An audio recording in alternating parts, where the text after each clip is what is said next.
Welcome to the Alcohol Minimalist Podcast. I'm your host, Molly Watts. If you want to change your drinking habits and create a peaceful relationship with alcohol, you're in the right place. This podcast explores the strategies I use to overcome a lifetime of family alcohol abuse, more than 30 years of anxiety and worry about my own drinking, and what felt like an unbreakable daily drinking habit. Becoming an alcohol minimalist means removing excess alcohol from your life so it doesn't remove you from life. It means being able to take alcohol or leave it without feeling deprived. It means to live peacefully, being able to enjoy a glass of wine without feeling guilty and without needing to finish the bottle. With science on our side, we'll shatter your past patterns and eliminate your excuses. Changing your relationship with alcohol is possible. I'm here to help you do it. Let's start now. Well, hello and welcome back to the Alcohol Minimalist Podcast with me, your host, Molly Watts, coming to you from, it is an absolutely gorgeous, stunning, sunny, warm, beautiful Oregon right now. And you know what? We're revisiting an episode because I am out enjoying it. I've been away. I've actually been technically in Washington this weekend, but it's just on the Washington side of the river. So same weather as Oregon there in southern Washington, and just really, really beautiful. I decided to go ahead and revisit an episode this week, one that I actually think is pretty important, and it's about drinking alone and drinking secrecy and why those are important to change. Something I don't talk about a ton, but I think that a lot of people I know, and certainly for myself, witnessing the behavior of drinking alone with people or from people is something that I think is worth exploring for all of us, whether you are observing someone else or you are doing it yourself. So I hope you enjoy this revisited episode. I hope wherever you are in the world, I hope it's beautiful, and I will see everybody on Thursday. All righty. Today we are talking about a couple of different behaviors, I guess I will call them, that come up often from my coaching clients, from listeners, from people in our Alcohol Minimalist Facebook group. And they may not say them or label them as such, but I see these behaviors time and time again. And so I did a little research because I had heard things in the past about correlations between both of these behaviors and problematic drinking. And so I think they're worth looking at specifically and talking about specifically and just diving in with some curiosity to really see if this is something that maybe you need to look at as well. The two different behaviors are drinking alone. Now, for all of you that live alone, let's not panic, all right? I want you to, we'll talk about this more, but drinking alone and drinking secrecy. And these are behaviors that can really fly under the radar because they are common. They are often habitual. And the thing is that they are both correlated with a higher risk of developing a problematic relationship with alcohol. So I want to be clear, neither of these behaviors mean that you have alcohol use disorder, but they are worth getting curious about because they are tied to the way our brains form habits, especially when alcohol is used for emotional relief or as a coping mechanism, which we talk about time and time again and is very, very common for people like me or any of you that developed a habit that no longer served us with alcohol. In this episode, we're going to unpack what these patterns look like. We are going to talk about what the science actually says about these types of behaviors. And we're going to give you some tools to recognize and shift those habits without shame, without labels, and without needing to be perfect, right? Because that's what we do here at the Alcohol Minimalist. We are looking for opportunities to get incrementally better. And so with that, let's go ahead and dive in. So what do I mean when I say drink alone? All right. This is one of those phrases that carries a lot of baggage and a lot of issue for people, especially who live alone. We tend to picture someone in a dark kitchen at 2 a.m. with a bottle, right? This image of drinking alone. And the image can be so extreme that many people immediately think, well, that's definitely not me. But drinking alone is actually very common, obviously, especially for people who live alone, who maybe work from home, right? And simply enjoy having a glass of wine or a cocktail in the evening. And the key distinction that I want to make here is that drinking alone doesn't mean you have a problem. But if it becomes habitual, emotional, or automatic, it is something to look at more closely and understand that because living alone or drinking alone has its own set of challenges when things become habitual around alcohol, you're really going to want to pay attention to your own drinking behaviors. You want to ask yourself, what purpose is this serving? What is this really helping me relax? Is it becoming the only way I know how to relax?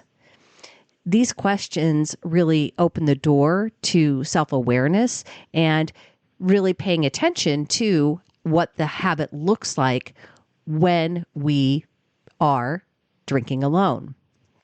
Let's bring in the science for just a minute. A study published in Drug and Alcohol Dependence found that adolescents and young adults who drank alone were more than twice as likely to develop symptoms of alcohol use disorder in adulthood, even after controlling for how much they drank overall. Now, that's a powerful finding, and it doesn't just apply to teens. In adults, solitary drinking, especially when used as an emotional coping strategy, is linked to higher overall alcohol consumption, greater difficulty moderating, and increased risk for dependence over time.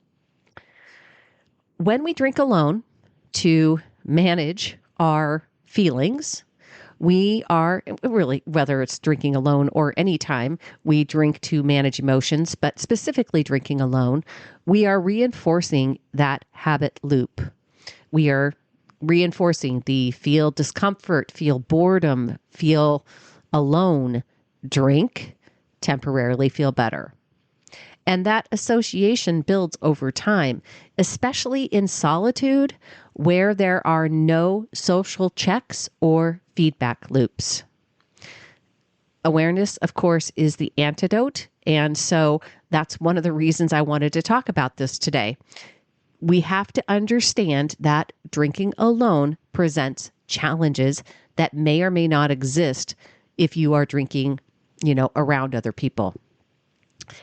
I also want to talk about another pattern that I hear about from people, and that is drinking secrecy. Now, I am not necessarily talking about, going into the garage and drinking, pouring something so that your partner doesn't see it. It doesn't always look that way. Sometimes secrecy is subtle and it can be internal. Some examples would include downplaying how much you've already had, drinking before you go out, and then when you get there, pretending that your first drink is your first, quietly refilling your glass when no one's paying attention, and just not being honest with yourself about how much you are drinking. I was talking to a coaching client recently, and they said, I had to be honest with myself. I was counting this number and I came to realize that's not true. I'm actually drinking this many drinks every time I say that I'm drinking this many drinks.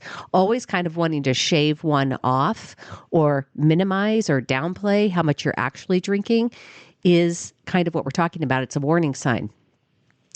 People tell me this all the time. I just didn't really want to look at how much I was drinking. I didn't write it down because it didn't seem like it counted. I told myself it was just 2, but I know it was more. That kind of secrecy, not necessarily from others, but from yourself. Not reporting it in your Sunnyside app tracker, right? That is secrecy, lying to yourself. And the more you avoid that truth, the easier it is for the habit to deepen. Now, while there is less direct clinical research on secrecy as a standalone risk factor, we do know this. Studies show that as many as 70% of people diagnosed with alcohol use disorder report some form of concealment or secrecy, whether from others or from themselves. Again, take this away. Secrecy does not mean that you have alcohol use disorder, but it often does show up alongside escalating patterns. So it's not about being deceptive or dishonest. It's about avoiding discomfort, and that is totally human. But secrecy blocks us from getting the data we need to change. It interferes with clarity, and clarity is what leads to agency and being able to begin. We cannot change what we cannot see. I say that all the time. And this is why secrecy is, drinking secrecy is super important. Hey, it's Molly, and I'm here to talk to you about Sunnyside Med. That's right. Sunnyside has a new program that they've been offering that includes medication that can quiet alcohol cravings. It's called naltrexone, and it works by making alcohol less rewarding in your brain. And Sunnyside now offers access to naltrexone 100% online and combined with personalized care. Thousands of people have already joined Sunnyside Med and are cutting their drinking nearly in half. Sunnyside Med doesn't just give you a pill. It is a whole support system to help you reach your goals. I really want you to check it out, so visit sunnyside.co/minimalist to learn more and see if you qualify today. Now, I want to talk specifically to those of you who do live alone, because this is where drinking alone and drinking secrecy start to blur. When you live alone, you don't have anyone to hide your drinking from, but you also don't have anyone keeping you honest. There's no partner watching the pour. There's no friend to say, that's enough for tonight. There is no one interrupting the pattern. And so your habits become completely self-reinforced. And over time, that can look like finishing the bottle and not really thinking twice about it, drinking every evening because that's just what you do, pouring without pausing because the glass is just always there. It's not just inherently dangerous, but it is very unconscious. And that's what we want to change. You can absolutely live alone and still have a peaceful, mindful, alcohol-optional lifestyle. It starts with noticing the loop and disrupting it with intention. We were talking in the group coaching call this weekend, and somebody was talking about boredom, right? Doesn't live alone, but was talking about how alcohol was just what they do at night. And I hear that a lot as well, especially from people who live alone. It's just becomes a pattern of that's just what I do. And so I really want you to ask yourself, if you're being completely honest with yourself, not being secretive about what it is you're doing on a nightly basis, and then also really asking if drinking alone is something that you really want to continue. Because I always look for opportunity to change just one piece of behavior first.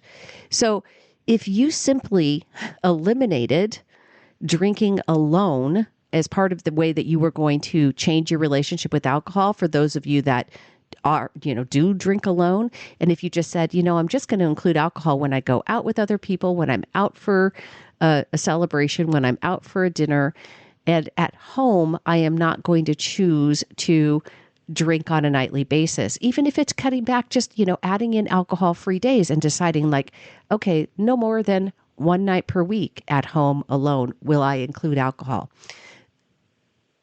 These are the kind of conversations that I want you to have with yourself, that I want you to pay attention with regards to your behavior. And I want you to notice how you are including alcohol in your life and how you would ultimately like to include alcohol in your life. That's something I ask everybody that I work with. If you could wave a magic wand, what would your relationship with alcohol look like? How would it be different than it is today? Now, if this conversation is stirring something up for you and you're wondering whether your pattern might be sliding into risky territory, I do want to give you a very helpful resource.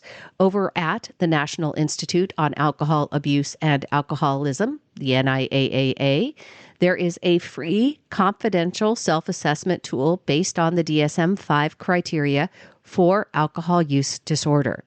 It includes 11 questions that help you reflect on your behavior. And there are things like, have you found that drinking interferes with responsibilities? Have you kept drinking even when it caused relationship issues? Have you tried to cut back but couldn't? And each yes adds to your total, and your total gives you insight into where your drinking falls on a spectrum from mild to moderate to severe. And again, let me be clear, this isn't a diagnosis. It's not about labeling yourself. It's really a mirror, right? A science-based tool for honest reflection. And you can find that tool at rethinkingdrinking.niaaa.nih.gov, which I will link in the show notes too. But looking at those criteria for alcohol use disorder, at least get you to open your eyes and be aware of and look for links between things that you might be doing now to potentially having problems with regards with your relationship with alcohol. Even just reading the questions can shift your awareness, and awareness really is where everything starts. Now, whether you drink alone, or if you have experienced secrecy, or you just feel uneasy about how the drinking has maybe ticked up over the summer or what have you, here are 6 science-based tools to help you change those patterns. Number 1, this is important. We often talk about making plans. We talk about tracking. People have lots of opinions on making plans and actually tracking numbers of drinks. Instead of any of that, I want you to track your why before you pour your first drink. Especially if you live alone, I want you to ask yourself, why am I reaching for this drink? Is it stress? Is it boredom? Is it habit? Is it loneliness? I want you to get specific. And whatever that answer is, I want you to think about whether or not alcohol is actually solving for whatever feeling it is that you are trying to navigate. Because the answer is it doesn't. Alcohol might temporarily soothe something, but it doesn't solve for it. And so we need to figure out different coping strategies. Number 2, you got to interrupt the autopilot. Add a 10-minute pause. If you have never heard me talk about the PB&J, I will link it in the show notes as well. But the PB&J stands for, that J part of the PB&J stands for just 10 minutes. Stretch, walk, drink some water, do some journaling, do something different. Interrupt the loop, interrupt the craving, pause, breathe, and do it for just 10 minutes. Number 3, track every drink for a week. Okay? Write it down, even if it's uncomfortable. Total honesty. No minimizing, just data. We have to have a clear picture of where we're starting from so that we can actually see progress when progress is happening. And this is an important piece of changing your relationship with alcohol. Let's name the behavior and don't make it who you are, right? So you're not bad, you're not broken, you're not hopeless. You are building awareness around the habit pattern and why you're drinking and what that means and how you have created a pattern or a link between whatever it is that the why and the alcohol in your glass. Number 5, we want to create new rituals, especially for the evening. Alcohol often fills a role for people, and I get that, for transition, for reward, for relaxation, to alleviate boredom. We have to replace it intentionally. We have to choose, set ourselves up for success. I say that to my clients all the time.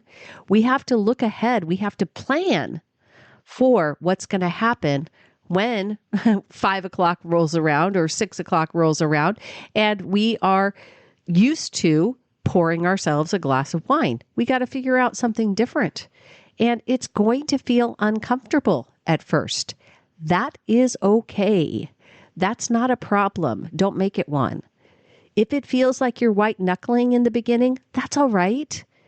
It should feel a little uncomfortable. You don't have to describe it as white knuckling. We can just describe it as, it's uncomfortable because this is something that I'm not used to doing and I have a really strong habit pattern. Number 6, I want you to, as I said, visualize your peaceful relationship with alcohol. Not all or nothing, just calm, clear, choice-based drinking or not drinking, and really make that your goalpost, right? See and look for what it is and remind yourself, like, this is why I'm doing this. This is why I am now moving to being mostly alcohol free when I am at home and when I'm alone. Whether you're drinking alone and wondering why, or you're practicing secrecy either with others or yourself, or if you live alone and you feel like the pattern is quietly getting stronger, I really want you to hear me. You are not stuck. You are not broken. You are not hopeless.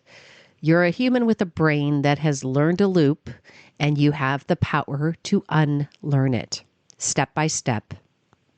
These behaviors are common and they are also changeable.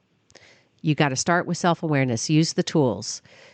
Check out the NIAAA's self-awareness tool for AUD, but also just ask yourself, right? What am I doing on a nightly basis? How much am I drinking? What do I wish that that relationship with alcohol looked like? Get very clear on what is going on now so that you can take one small step in the next week to come that moves you in the direction of who you are becoming. That's how change begins. Now, if you liked what you heard here today, that's awesome. Welcome. If you haven't been listening to the show, or if you've just missed me because I haven't been around, I've been off, for the last few weeks, then again, thanks for being here. If you have not checked out the Alcohol Minimalist Facebook group yet, I encourage you to do that. And as always, you can always reach out to me directly, molly@mollywatts.com. I love to hear from you all. It brings me a lot of joy. And if you have some suggestions on what you'd like to hear about on the podcast, I'd love to hear those as well. Until next time, be very kind to yourself. Remember, it's not about being perfect. It's about small steps. And if you are just like realizing, hey, you know what? I actually do kind of have some things that I need to work on with regards to drinking alone or drinking secrecy, then I hope that this episode helped you in some way. Choose peace, everybody, and I will see you on Thursday. Thanks for listening to the Alcohol Minimalist Podcast. Take something you learned from this week's episode and put it into action. Changing your drinking habits and creating a peaceful relationship with alcohol is 100% possible. You can stop worrying, stop feeling guilty about overdrinking, and become someone who desires alcohol less. I work with people in 2 different ways, and you can learn about them over at my website. Go to www.mollywatts.com/workwithme, or reach out to me directly.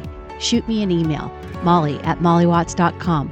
We'll jump on a call and decide what might work best for you. This podcast is really just the beginning of our conversation. Let's keep it going.